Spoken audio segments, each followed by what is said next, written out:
आज की कहानी है दो बहुओं की कहानी। मोनिका को तारीफ शब्द पता ही नहीं था। घर के सारे काम वह एकदम सही सही करती थी। खाना बहुत स्वादिष्ट बनाती थी, लेकिन फिर भी आज का खाना अच्छा था। बहू ऐसा उसकी सास कभी नहीं बोलती थी और पति भी कभी उसकी प्रशंसा नहीं करता था।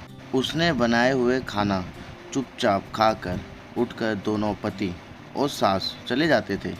उसने खाना खाया या नहीं, इसका उन दोनों को फर्क नहीं पड़ता था। सास को वह पसंद नहीं थी।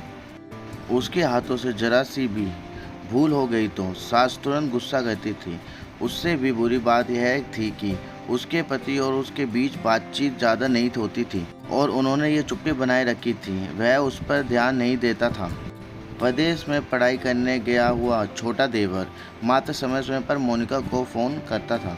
पूछता था भाभी कैसी हो। उसका फ़ोन आने पर मोनिका बहुत खुश होती थी। अपना मन हल्का करने का उचित स्थान था मोनिका का। कुछ ही दिनों में देवर की पढ़ाई खत्म हो गई और वह घर आया। थोड़े समय के भीतर उसे एक अच्छी नौकरी भी मिल गई। मोनिका को बहुत आनंद हुआ। नौकरी लग जाने के बाद उसकी सास अपने छोटे बेटे की शादी के लिए बातचीत करने लगी, पर देवर को एक भी लड़की पसंद नहीं आती थी। इसने ही बोला होगा उसे मना करने को सोचकर सास मोनिका को ही दोष दे रही थी। मोनिका को चिंतित देखकर देवर ने अपनी माँ से कहा, मैं एक लड़की से बहुत प्यार करता हूँ, मैं उसी से शादी करूँगा। उसने जिद की। देवर जी, यह बात पहले बतानी चाहिए थी ना। मोनिका ने यह बात अपने पति के कान पर डाली। इस बात पर उसने थोड़ी किटपिट की, लेकिन लड़की देखकर वह भी तैयार हो गया। सवाल बचा सास का। अपने छोटे बेटे का मन कैसे दुखाएगी वह। बाद में उनकी भी हाँ हो गई। मोनिका को बहुत खुशी हुई। उसे लगा एक अच्छी सहेली आ जाएगी अब साथ देने के लिए, दिल के राज बताने के लिए। पर कैसी होगी छोटी देवरानी। रस बस जाएगी हमारे साथ और इस घर में वह एक अलग दुनिया बसाने पर जोर देगी देवर जी को। इस विचार से थोड़ी टेंशन में आ गई मोनिका। कुछ दिनों बाद मोनिका की छोटी देवरानी चौखट लांघ कर घर में आई। देवरानी ने घर में आते ही सारे घर की जिम्मेदारी अपने हाथों में ले ली। अब सास ने अपनी छोटी बहू की ज़्यादा ही तारीफ करना शुरू कर दिया। उसे माँ जैसा प्यार करने लगी है देखकर मोनिका की आंखों में आंसू आ जाते। वो सोचती, मैं भी तो यही काम करती थी, फिर मेरे साथ ही क्यों ऐसा बर्ताव। अब थोड़े दिनों बाद छोटी देवरानी पूरे घर पर राज करेगी और फिर मेरी जगह वह पर कोने पर होगी। अपने ही विचारों में खो गई मोनिका। मोनिका के भाव समझने पर छोटी देवरानी मोनिका के हाथ अपने हाथ में लेकर बोली, दीदी मुझे सब पता है, मुझे अपनी छोटी बहन समझिए, देखना बहुत जल्दी सब ठीक हो जाएगा। छोटी देवरानी ने पूरे घर की जिम्मेदारी तो ले ली, लेकिन कामों में कुछ न कुछ बार बार भूल करती थी। फिर देवरानी मोनिका के पास जाती और मदद मांगती। ऐसा रोज ही होने लगा। यह देखकर सास लेकिन गुस्सा हो गई। मेरे रहते हुए वह छोटी बहू बड़ी बहू को क्यों पूछती रहती है।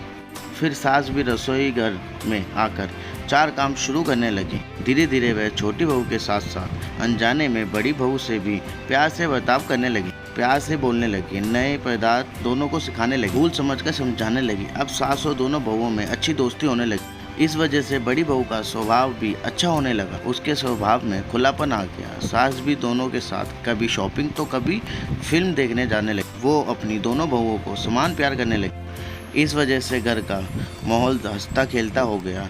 इसके अलावा अपने भाई और उसकी पत्नी की बॉन्डिंग देखकर मोनिका का पति भी उसके साथ अच्छा व्यवहार करने लगा। यह देखकर छोटी बहू बहुत खुश हुई। दीदी, घर पर पहले आपका ही हक था। ऐसा बोलकर छोटी बहू ने पूरी घर की जिम्मेदारी अपनी जेठानी को दे दी। साल भर में मोनिका के देवर को अच्छे वेतन और बड़ी पोस्ट पर स्थानांतरित किया गया। अब छोटी देवरानी भी अपने पति के साथ प्रदेश जाएगी और मैं फिर अकेली रह जाऊंगी। इतना ही नहीं, इतने सालों बाद सास का व्यवहार जो इतने सालों बाद बदल गया था वह फिर से वही हो गया तो इस विचार से मोनिका डर गई। देवरानी की मोनिका को इतनी आदत हो गई थी कि उसके बिना घर काटने को दौड़ेगा।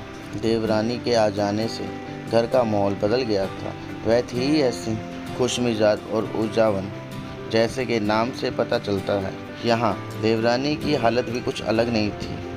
उसे दुख हुआ कि यदि यहाँ रहना पड़ा तो उसे अपने पति से दूर रहना पड़ेगा। मोनिका के देवर की जाने की गड़बड़ और देवरानी मात्र टेंस होने के कारण मोनिका सोच में पड़ी। अंत में उसने देवरानी को पूछा तो देवरानी ने जवाब दिया कि दीदी, मैं सारा दिन नए स्थान पर अकेली रहूंगी, उससे अच्छा मैं यहीं रहूँ।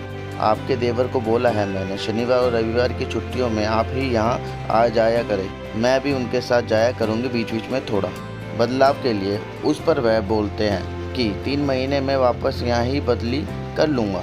अपने पति की नकल करके छोटी देवरानी बोली और मोनिका भी हंसने लगी। अपनी आंखों के आंसू पोंछते हुए मोनिका बोली, छोटी यह दिन वापस नहीं आएंगे। जाओ तुम अपने पति के साथ, उनके साथ भी तो कोई होना चाहिए ना।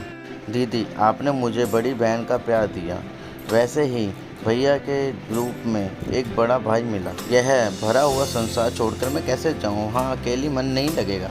3 महीने का तो सवाल है, वह आते रहेंगे यहाँ पर। यह सुनकर मोनिका ने अपनी देवरानी को खुश होकर गले लगा लिया। तभी देवरानी मोनिका को बोली, अपने पति के साथ एक अलग जीवन बनाने में समय नहीं लगता। अपनों में रहकर पति की प्रतीक्षा में ही आनंद है।